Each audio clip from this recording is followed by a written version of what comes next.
Dr. Robin Michael Garcia. I am currently an assistant professor at the Political Economy program of the University of Asia Pacific under the School of Social Sciences, Law and Governance.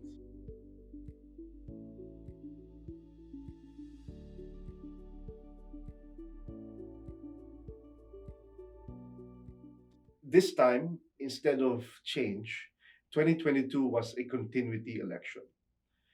More than half of people wanted to continue the narrative of President Duterte or the rule of President Duterte. So the 2022 candidates literally just had to be associated with Duterte. And President Marcos was easily the one people ascribe to Duterte because of many reasons. But I think the most important reason is there's just a natural affinity between the Marcosian idea of strongman rule and infrastructure development, um, and also the Duterte narrative of strongman rule and infrastructure development, something that exudes political will and tangible benefits to the people. At least that's the narrative that was promoted and that was accepted by people. What changed rather from the last few decades? The acceptance of an alternative political force, an alternative narrative from the one that the Philippine society has been used to. And the I feel that the opposition, since 2016, has neglected this fact, has neglected this narrative, this shift in narrative, and that's why, despite the huge outpouring of support and vigorous support and dynamic support for Vice President Lenny's candidacy, she still did not make the president or win the presidency in 2022. So coming into 2025, the lesson that can be gleaned from 2022, if you're part of the opposition, is to for several things. One is to really look profoundly at why exactly the opposition has lost three elections: 2016, 19, and 2022. So there must be a problem with the narratives that they propound. There needs to be a re-examination of the campaign promises, the narratives that they propound. Number two, you cannot just use old ideas. You need to be able to think about and strategize for new things, to reinvent the opposition, to reinvent the way the messages are being crafted and what campaigns to launch. That's perhaps the two biggest lessons. But I would maybe just add a third one. The dominant explanation for, at least in terms of campaign machinery, dominant explanation for why Duterte and Marcos won was also because of the dominance of the digital machinery. By that we mean the fake news, disinformation, technology, and things like that. We have to go beyond that explanation of disinformation. Of course, when Duterte and Marcosian ideas dominate social media, there's what you call cognitive biases that are in effect.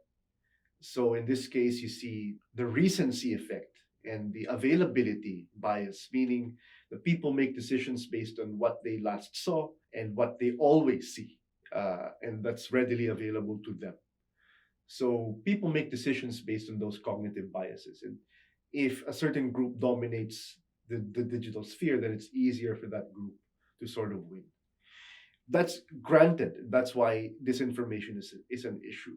However, if you're part of the campaign of the opposition, there's a need to think about why exactly that narrative is being accepted by people. The assumption, if you blame disinformation, the assumption is people are just blind zombies accepting whatever's fed to them.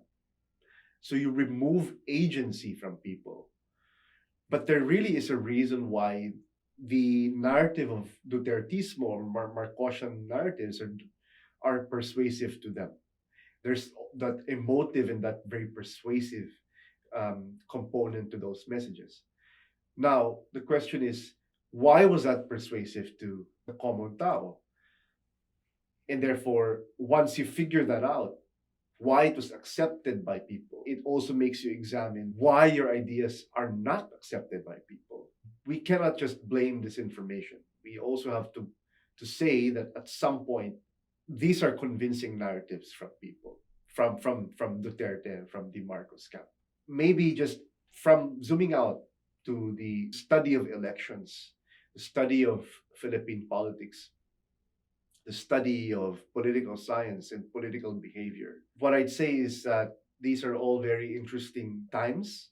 Elections is still happening across the world. In the Philippines, it's going to happen again in 2025, but that's sooner than we think because the filing of candidacy is in 2024. Next year, 2023, the candidates have to decide if they're going to run or not. So it's quite near. And therefore, we need to have the tools which will draw from different fields in political science, the allied disciplines of political science.